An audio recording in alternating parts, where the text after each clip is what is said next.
வணக்கம். நம்மள உன்னோட பேட்டி இப்பதான் ஃபர்ஸ்ட் டைம் பாக்குறேன். அதாவது லண்டன் போயிட்டு வந்ததுக்கு அப்புறம் உன்னை கண்டுக்கிறதே கிடையாது. இப்பதான் பார்த்தேன். அதாவது நீ பார்த்தனா அரசியல் எந்த அளவுக்கு அவுடேட்டடா இருக்கு அப்படிங்கிறது.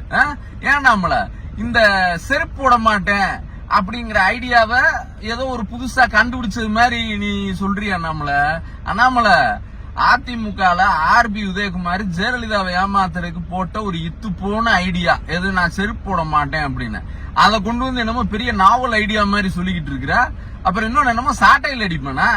ஏய், நீ என்ன லண்டன் போயிட்டு வந்தோடனே என்ன நினைச்சிட்டு இருக்க? உனக்கு பெரிய மகாத்மா காந்தி இவரு. அப்படியே அங்கிருந்து வந்தோடனே கோட் சூட்டை கழட்டிட்டு வேஷ்டியை உடுத்தினாருன்ற மாதிரி சொல்லலாம் அப்படின்னா? ஏன் அதாவது ரொம்ப அதர பழசா எந்த விஷயத்தை வச்சு அரசியல் பண்ணணும்னே தெரியாம தெரிஞ்சிட்டு இருக்கேன்னு நினைக்கிறேன்.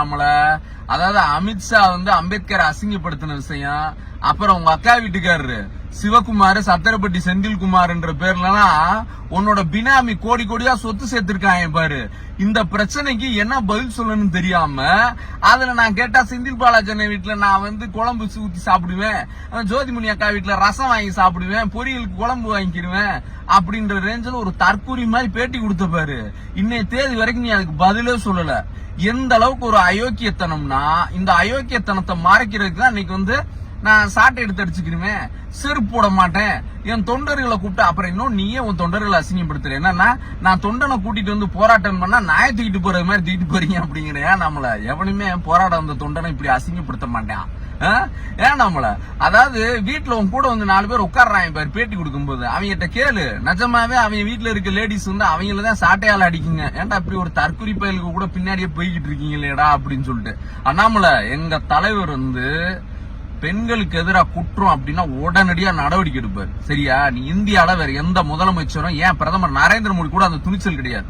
விளையாட்டு வீராங்கனை வினேஷ் போகத்துக்கு எதிராக பாலியல் குற்றச்சாட்டுக்கு ஆளான பிரிஜ்பூஷன் சிங் மேல என்ன நடவடிக்கை எடுத்தார் நரேந்திர மோடி? கடைசி வரைக்கும் அந்த ஆள் மேல நடவடிக்கையே எடுக்கல. இதெல்லாம் தாண்டி அந்த ஆளோட மகனுக்கு எம்பி சீட்டு கொடுத்தாரு உத்தரப்பிரதேசத்துல.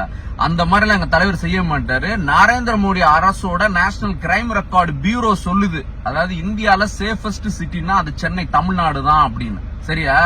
அதனால எங்க ஒரு குற்றம் நடந்துச்சுன்னா அது உடனடியா நடவடிக்கை எடுப்பாரு என் தலைவர். அந்த தில்லு, அந்த திராணி என் தலைவருக்கு இருக்கு. உனைய மாதிரி கூட பூரா கிரிமினல், குற்றவாளி, குண்டாஸ்ல போனவன், தேசிய பாதுகாப்புல போனவன், இப்படி பயல்கள் எல்லாம் வச்சுட்டு நீ எல்லாம் நியாயம் பேசுறியா? நீ திருந்த பாரு. இல்லைன்னா நீ லண்டனும் வேற எங்கேயாச்சும் போய் வேலை கீழைக்குனாலும் போ.